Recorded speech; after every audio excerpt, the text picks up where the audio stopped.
Hi, I'm Katina, and today I'm going to be reading chapter 5 from the book of John. Some time later, Jesus went up to Jerusalem for a feast of the Jews. Now, there is in Jerusalem near the sheep gate a pool, which in Aramaic is called Bethesda, and which is surrounded by 5 covered colonnades. Here, a great number of disabled people used to lie: the blind, the lame, the paralyzed. One who was there had been an invalid for 38 years. When Jesus saw him lying there and then learned that he had been in this condition for a long time, he asked him, "Do you want to get well?" "Sir," the invalid said, "I have no one to help me into the pool when the water is stirred. While I am trying to get in, someone else goes down ahead of me." Then Jesus said to him, "Get up, pick up your mat, and walk." At once the man was cured. He picked up his mat and walked. The day on which this took place was a Sabbath. And so the Jews said to the man who had been healed, "It's a Sabbath. The law forbids you to carry your mat." But he replied, "The man who made me well said to me, 'Pick up your mat and walk.'" So they asked him, "Who is this fellow who told you to pick it up and walk?" The man who was healed had no idea who it was, for Jesus had slipped away into the crowd that was there. Later, Jesus found him at the temple and said to him, "See, you are well again. Stop sinning, or something worse may happen to you." The man went away and told the Jews that it was Jesus who had made him well. So because Jesus was doing these things on the Sabbath, the Jews persecuted him. Jesus said to them, "My Father is always at work to this very day, and I too am working." For this reason, the Jews tried all the harder to kill him. Not only was he breaking the Sabbath, but he was even calling God his own Father, making himself equal with God.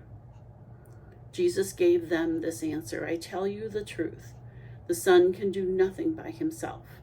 He can only do what he sees the Father doing. Because what the Father does, the Son also does. For the Father loves the Son and shows him all he does. Yes, to your amazement, he will show him even greater things than these. For just as the Father raises the dead and gives them life, even so the Son gives life to whom he pleases to give it. Moreover, the Father judges no one, but has entrusted all judgment to the Son, that all may honor the Son just as they honor the Father. He who does not honor the Son does not honor the Father who sent him. I tell you the truth, whoever hears my word and believes him who sent me has eternal life, and will not be condemned. He has crossed over from death to life. I tell you the truth, a time is coming, and has now come, when the dead will hear the voice of the Son of God, and those who hear will live. For as the Father has life in him, so has he granted the Son to have life in himself. And he has given him authority to judge, because he is the Son of Man. Do not be amazed at this, for a time is coming when all who are in their graves will hear his voice and come out. Those who have done good will rise to live, and those who have done evil will rise to be condemned. By myself I can do nothing. I judge only as I hear, and my judgment is just, for I seek not to please myself, but him who has sent me. If I testify about myself, my testimony is not valid. There is another who testifies in my favor, and I know that his testimony about me is valid. You have sent John, and he has testified to the truth.